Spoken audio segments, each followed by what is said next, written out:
How to turn on or turn off allow screen overlays on Samsung Galaxy S26 Ultra.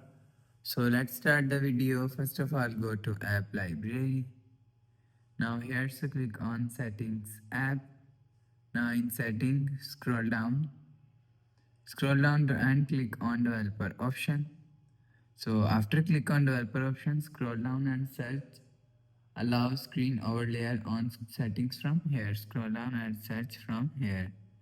Scroll down.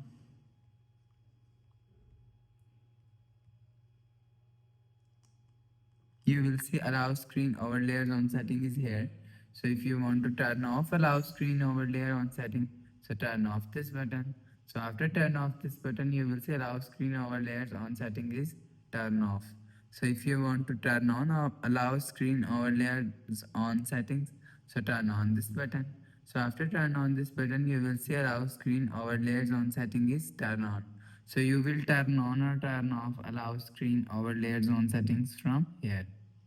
So after the process, go back to home screen, refresh phone. So that's how you can turn on or turn off allow screen overlays on Samsung Galaxy S26 Ultra.